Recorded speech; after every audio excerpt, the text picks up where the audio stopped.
노년의 품격 가꾸기요만 1024번님께 드리는 아침 인사. 행동경제학의 창시자인 데니얼 카너먼 데니얼 KAHNEMAN 그는 심리학자이지만 2002년 노벨 경제학상을 수상했습니다. 2002년에 불확실한 상황에서 행하는 인간의 판단과 선택을 설명하는 전망 이론 프라스펙트 시리 연구로 노벨 경제학상을 수상했습니다. 이는 합리적 인간을 전제하는 기존 경제학의 패러다임을 바꾼 것으로 평가받았습니다. 그의 저서 싱킹, 패스트 언드 슬로우는 세계적인 베스트셀러입니다. 그의 이론 중에 우리에게 알려진 이론은 피크 마이너스 앤드 규칙입니다. 피크 마이너스 앤드 피크 앤드 규칙이란 심리학자 데니얼 카너먼 데니얼 KAHNEMAN 이 제시한 인지 심리학 법칙입니다. 그의 연구에 따르면 사람은 한 경험 전체를 객관적으로 기억하지 않고 그 경험의 가장 강렬했던 순간 피크와 마지막 순간 엔드를 중심으로 기억을 구성 편집한다는 것입니다. 예를 들어 긴 여행 중 10일이 모두 좋았지만 마지막 날 공항에서 짜증나는 일이 있었다면 그 여행 별로였어 라고 기억합니다. 반대로 대부분 일정이 힘들었지만 마지막 하루가 행복했다면 그 여행 좋았지 라고 회상합니다. 즉 전체 경험의 평균보다 감정의 절정과 끝이 기억을 지배한다는 뜻입니다. 데니얼 카너먼의 스위스에서 안락사한 사건. 2002년 노벨 경제학상 수상자인 데니얼 카너먼은 2024년 3월 27일 향년 90세로 세상을 떠났습니다. 최근 신문에 보도된 그의 사망 경위를 살펴보면 2024년 3월 미국 뉴욕에서 90세 생일을 맞은 미국 경제학자는 딸과 인생, 친구를 데리고 프랑스 파리로 여행을 떠났다. 이곳에서 박물관과 예술 공연장을 찾고 수플레와 초콜릿 무스를 즐겼다. 며칠 뒤 그는 홀로 스위스로 건너갔고 의료진의 도움을 받아 생을 마감했다. 조력사를 택한 행동경제학의 큰별 데니얼 카너먼이다. 당시 구체적인 사망 사유는 공개되지 않았으나 스위스에서 조력 사망, 어시스티드 수어사이드를 선택한 것으로 뒤늦게 확인되었습니다. 카너먼 지인들의 존엄한 죽음에 대한 해석. 카너먼의 지인들은 그의 조력사 선택을 그의 연구 피크 마이너스 앤드 규칙과 연관지어 해석하고 있습니다. 카너먼은 암이나 불치병이 없었음에도 스스로 생을 마감했다는 것이 그의 지인들의 해석입니다. 지인들은 그가 삶의 마지막 기억을 스스로 통제하려 한 것으로 해석합니다. 인생 전체는 그 마지막 장면 엔드로 평가된다. 는 것이 카너먼의 평소 주장입니다. 그렇다면 그는 육체적으로 쇠약해지고 의식이 흐려진 상태에서 생을 마감하기보다 정신이 맑고 사랑하는 사람들과 예술을 즐기는 하이라이트 순간 속에서 인생을 마무리하고 싶었던 것입니다. 그래서 그는 사랑하는 사람들과 행복한 시간을 보내고 파리 여행, 자신의 믿음에 따라 존엄한 죽음을 선택함으로써 자신의 인생에 대한 전체적인 평가와 기억이 피크 마이너스 앤드 규칙에 따라 긍정적으로 남도록 스스로 실행한 것으로 볼 수 있다는 추측과 해석이 유력합니다. 카너먼은 자신의 인생을 좋은 하이라이트로 끝내려 했던 것입니다. 불현듯 어네스트 헤밍웨이의 죽음이 떠오르네요.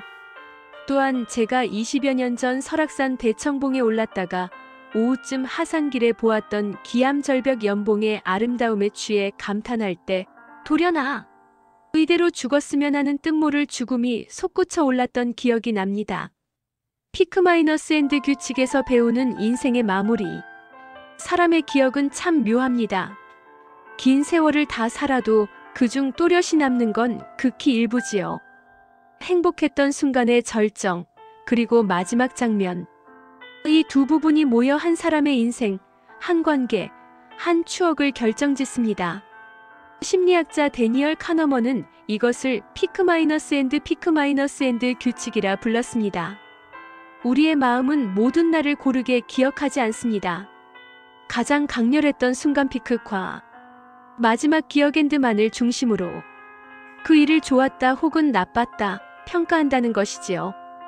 그래서 우리 인생이 아무리 고달파도 마지막 장면이 아름답다면 그 전체가 따뜻하게 느껴집니다.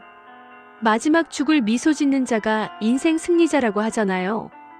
끝이 좋으면 다 좋다는 옛말, 바로 이 심리에서 비롯된 것입니다.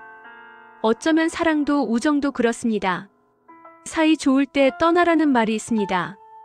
미움이 생기기 전에 좋았던 때의 웃음으로 이별하면 그 관계는 늘 좋은 기억으로 남습니다. 우리는 그렇게 서로의 인생 속에 좋았던 사람으로 저장되는 것이지요.